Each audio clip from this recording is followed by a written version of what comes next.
오늘 여호수아 읽을 차례입니다. 신명기까지 해서 모세 오경이 끝났고 신명기 마지막에 모세가 죽고요. 이제 여호수아는 모세가 죽은 후의 삶을 이야기합니다. 한마디로 정리하면 여호수아서는 이스라엘 백성이 요단강을 건너서 약속의 땅에 들어가서 정착해서 살기 시작하는 이야기라고 볼 수 있습니다. 그래서 여호수아는 모세의 후계자죠. 모세의 삶의 공적인 생활을 대부분 출애굽의 긴 여정을 대부분 함께 했습니다. 그래서 마치 자신이 살아가는 이 삶이 모세라고 하는 위대한 서성, 위대한 지도자의 뒤를 어떻게 잘 따라갈 수 있을까 하는 마음으로 두렵기도 하고 잘할 수 있을까 하는 그런 긴장 가운데서 여호수아 1장을 맞이하는 백성들의 지도자가 되어서 지도자 일을 시작하는 것을 우리가 그 긴장을 잘 볼 수 있습니다. 그런 긴장하는 여호수아에게 이제 하나님 말씀하십니다. 강하고 담대하라. 이 율법책을 내 입에서 떠나지 말게 하라. 주야로 묵상하라. 그러면 너가 평탄하게 될 것이다. 내 종 모세와 함께한 것처럼 내가 너와 함께할 것이다 라고 말씀해 주십니다. 그 말씀을 듣고 여호와의 사자를 만나고 이제 정탐꾼을 보내고요. 그 라합의 이야기가 나오죠. 정탐꾼들이 거기서 이렇게 발각될 뻔했는데 라합이 숨겨준 이야기, 라합이 구원받는 이야기가 나오고 이어서 이제 정복하는 이야기들이 나오는데, 그리고 나서 정복하러 들어가는 사장의 요단강을 건너는 이야기가 나옵니다. 모세의 일생과 여호수아에 나오는 사건들이 비슷한 면이 많습니다. 모세는 홍해를 건너죠. 여호수아는 요단강을 건너서 약속의 땅으로 들어갑니다.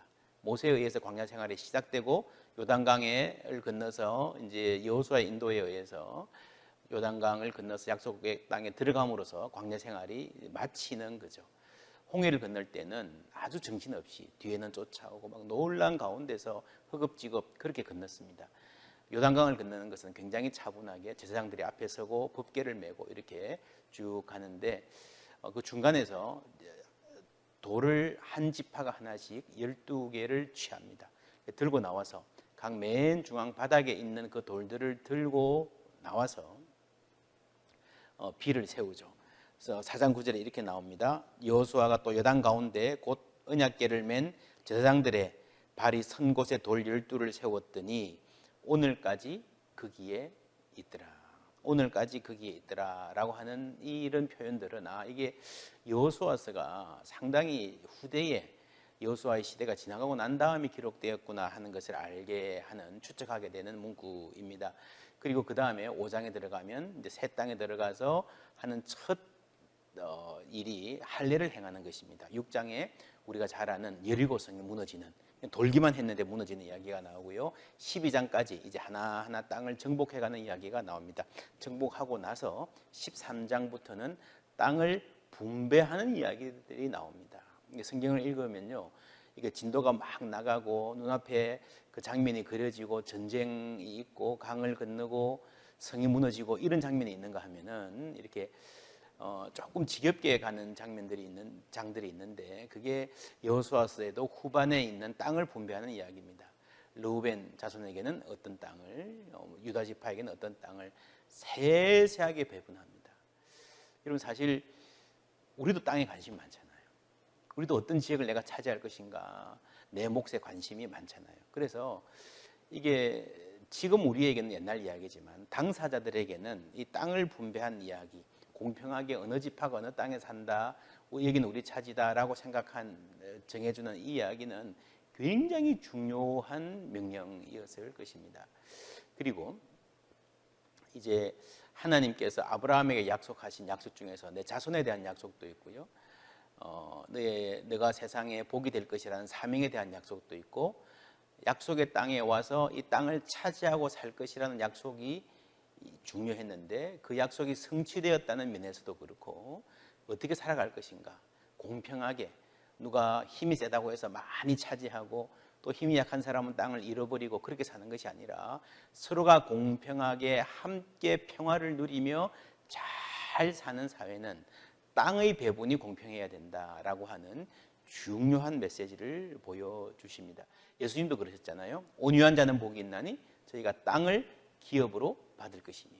그러니까 이게 우리가 신약만 보면 이게 무슨 말인가. 내가 온유하면 막 이렇게 땅을 많이 차지하게 되고 재산을 많이 갖게 되는 그런 복을 나한테 주시나 이렇게 착각하기 쉬운데 그렇지 않습니다. 여호수아를 자세히 읽어보면 땅을 차지한다라고 하는 것은 여호수아에서 나오는 것처럼 하나님이 주신 이 땅을 공평하게 나누고 서로가 평화롭게 살아가는 아름다운 공동체를 누리게 될 것이다 라고 하는 공동체에 주시는 축복, 하나님 나라라고 하는 온 세상이 어떻게 살아가야 되는가를 보여주시는 그 하나님 나라의 아름다운 평화, 샬롬을 이야기한다. 하나님 나라가 갖는 경제적 원리를 이야기한다라는 것을 볼 수 있습니다. 약속의 땅에 들어갔다고 해서 여러분 다 잘 사는 게 아니죠. 뭐 소수의 힘 있는 사람들이 자기 것을 막 욕심 부리고 차지하고 그렇게 살면 그건 전혀 하나님 백성답지 못한 것입니다. 그래서 이스라엘 백성들은 서로가 함께 공평하게 살아가는 하나님의 명령을 잘 준행할 때에 아름다운 복을 누리고 살 수 있었습니다. 이게 땅 배분이 끝나고 나면 이제 여호수아의 일생이 이제 마무리됩니다. 22장에서 24장까지는 여호수아의 마지막 날들이 나오는데 여호수아의 유명한 고별 설교 있죠.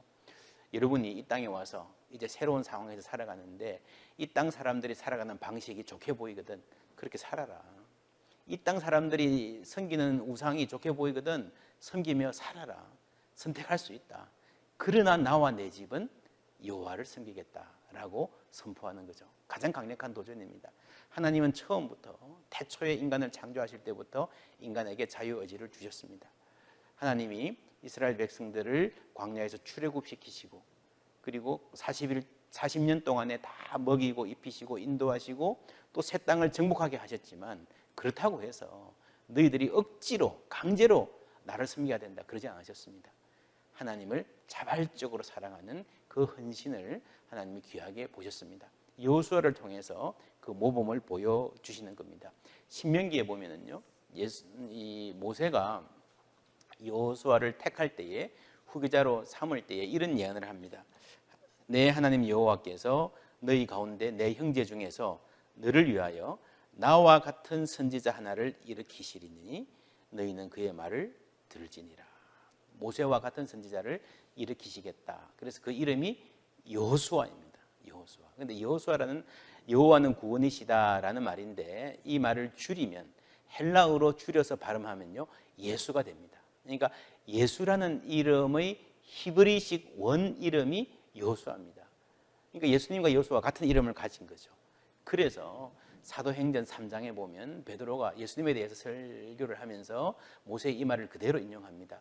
너희 중에 나와 같은 선지자 하나를 일으키시리니 모세보다 훨씬 뛰어난 선지자가 나올 것인데 그분이 예수님이다라고 하는 거죠. 여러분 성경에 많은 예언들이 이중성취를 갖습니다.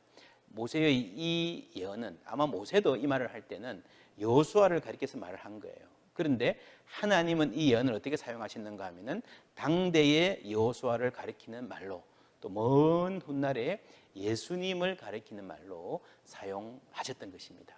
그런 점에서 여호수아는 참 특별한 출애굽해서 광야 생활을 하던 그 백성들의 약속의 땅에 들어가서 구원이 완성이 되는 예수님을 상징하는 예견하는 특별한 지위를 부여받고 있습니다. 그리고 여호수아 1장에 이 율법책을 주야로 묵상하라라고 하는 대목은요. 이 율법책은 신명기까지를 말하는 거죠. 모세 오경, 토라를 말하는 겁니다.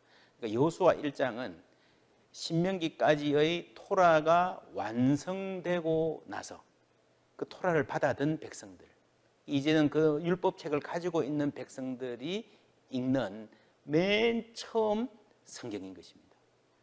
그래서 여호수아 1장의 가장 중요한 권면은 이 율법책을 내게서 떠나지 말게 하라라는 권면인 거죠.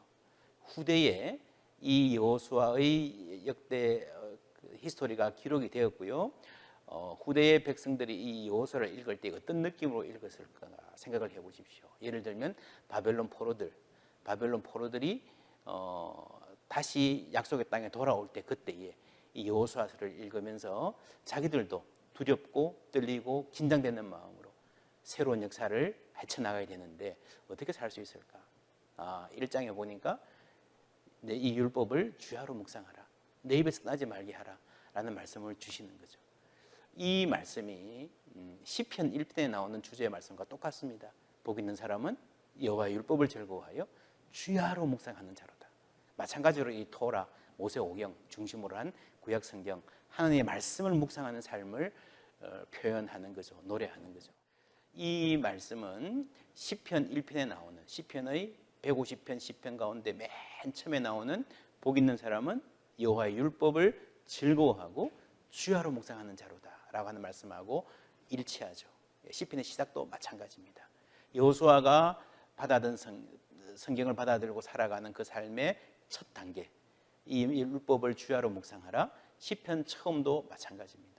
그래서 이스라엘 백성들의 삶은 바로 이 말씀이 만드는, 말씀이 빚어가는, 말씀이 규정하는 삶이었습니다.